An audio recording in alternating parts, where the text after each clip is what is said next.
Hi there. I wanted to go over with you today our new Deluxe Servo Tester. This thing is pretty awesome. I mean, I love it. It has 8 different channels here. One basically for power input and 7 outputs.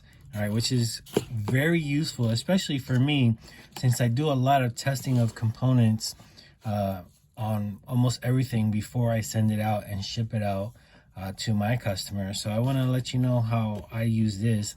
It's a pretty versatile, amazing tool. First thing I'm going to do is power it on. You can power this unit on using any one of the ports.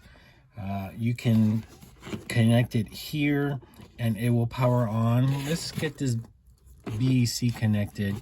I recommend using a BEC when you're using a servo tester because a lot of the servos require a voltage that's higher than a 1-cell LiPo. So see how this says 4.8 and 6.0 volts?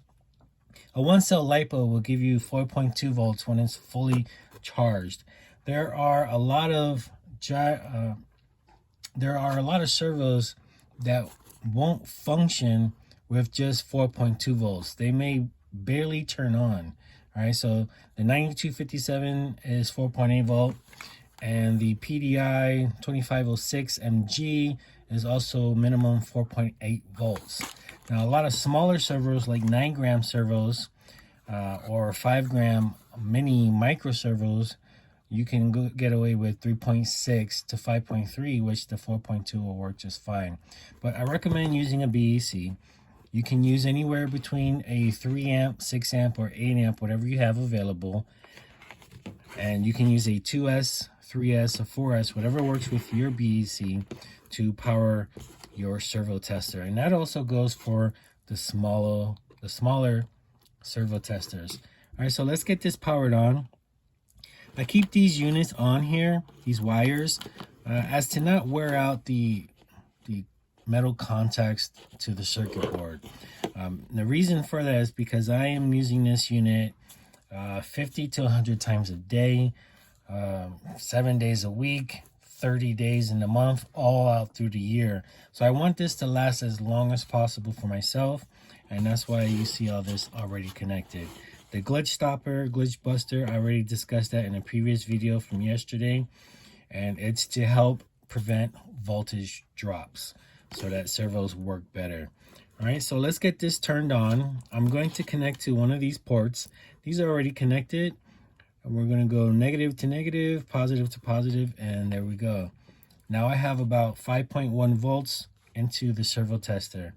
And with that, we can use any one of these other ports to check our servos.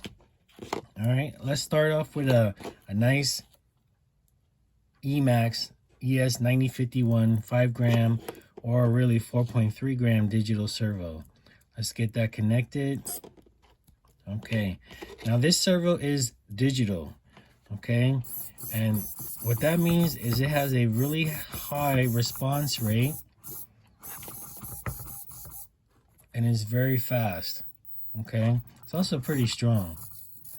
Now the servo tester can go from just normal operation, and on this one you have a digital readout and you also have a analog knob, which is really cool. On the other servo tester, which is very, it's pretty essential as well, it just has the knob, right? And for me, I like looking at numbers, especially when they're glowing nice and red. That's pretty cool. All right, over here we have the select button. We also have a select button here as well on the standard servo tester, the basic. The Deluxe has the select button here, and what it does is it will switch really quick into halfway mode, which is setting your servo at neutral. This will allow you to mark your servos and put them at neutral. There we go. And that's how you want to get it set up for your planes. The next button will cycle your servos, and it'll go up and down from 0 to all the way maximum. Now you can see it's moving really slowly. If I want to increase that speed, I just turn the dial here and it'll start to rotate even faster, going through the cycle, going through the full range of the servo. All right, but if I just want to hit the normal, 1500 gets you to the normal. Okay, then you can attach your servo horn and it'll always be where it's supposed to be. All right, the pulse width over here, your unit turns on at 50. You press it once, it goes to 125, which is a digital servo setting. You press it again, it goes to 250, and you get a digital servo testing. All right, so now you're testing the servo at 250. 50 still works at 50. 125, 250. All right, the digital setting. I usually keep it right at 50 because I don't typically need it to go higher than that. All right, so that's our Emax 9051 servo. As for our mini builds, our mini planes. Here is the Emax ES08MA2 Metal Gear servo. Very nice, all metal gears. And I'll show you what that looks like.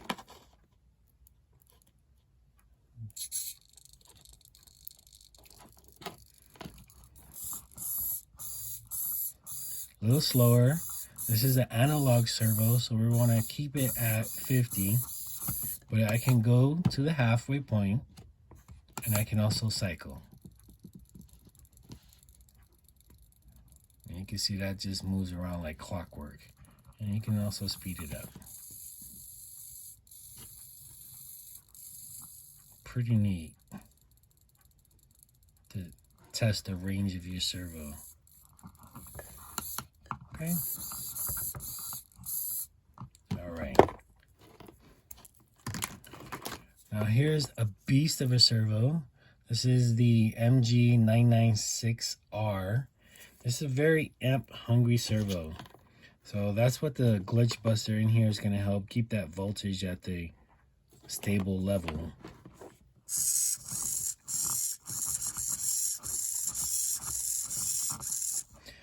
And you can connect up to 7 different servos. I don't really see a need of why we would connect 7 different servos, but you can. Here I have a 9257 helicopter digital tail servo. And this servo is extremely fast and extremely noisy because it's digital and it's very high response.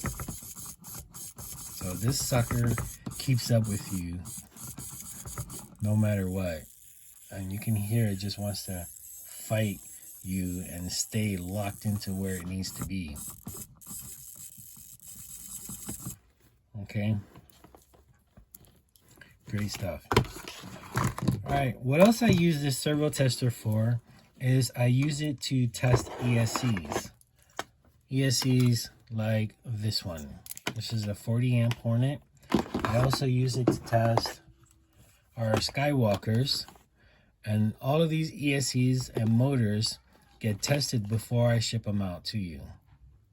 All right, let's take a look at the Skywalker and how I get that set up. First thing I'm going to do is I'm going to disconnect this BEC power. Set the battery over here. Disconnect that. Take the BEC out of the way. And the reason we're disconnecting that is because the ESC comes with a BEC. This one has a 5 volt, 5 amp BEC.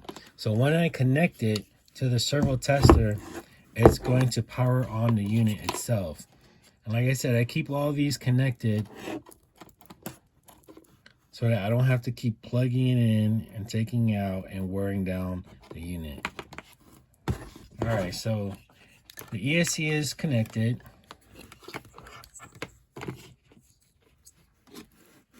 And now I'm going to power it on. This is the Skywalker 60 amp, and I am testing a 2217 2300 kV. This is one of the new motors that we're carrying. And right now it powered on, and I'm gonna check and see if it works. And it does. I can take it straight to 50% power.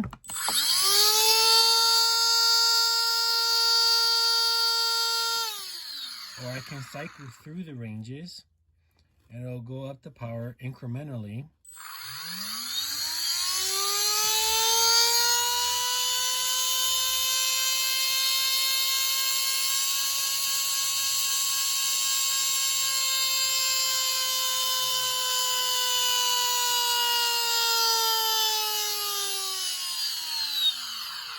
So you can check the full range of your motor. You can even do it faster.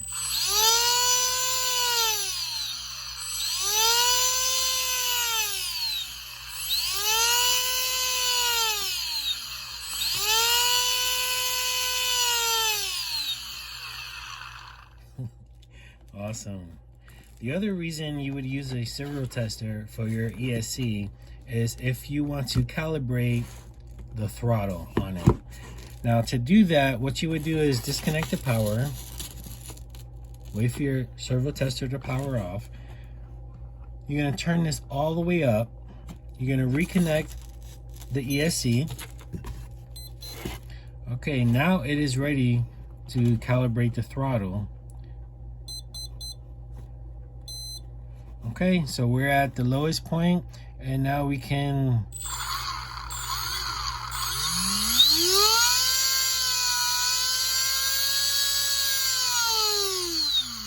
now you have full range of your throttle control. What I typically like to do is I like to get it somewhere about 20 to 25% up on the scale so that most people can calibrate the throttle to the various different types of radios that are out there. And I'll show you how I do that. Again, I disconnect the ESC, turn this all the way to the right, reconnect, and then I use my visual cue here to set it above the 0 mark. So I have from 800 to 962 before there's any action that really starts to take place. And then it takes a little bit extra, just a very small amount, for it to engage.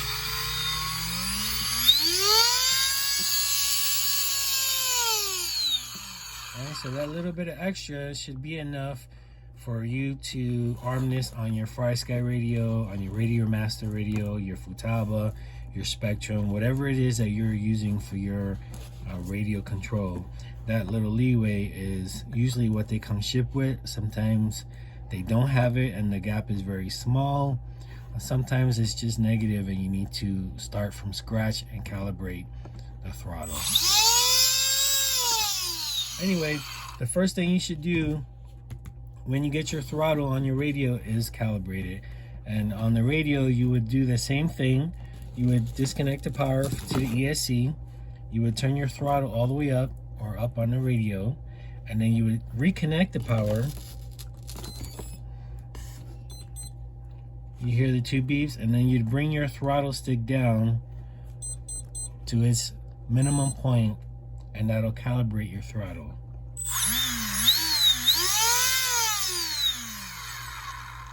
All right, and those are the ways on how I use this servo tester. I hope that wasn't too boring for you. I know it was a little long and drawn out, but sometimes it's really hard to explain these things in under a minute. So I hope that you got some value from that. Let me know. Leave some likes, some comments, and I'll talk to you later. Take care.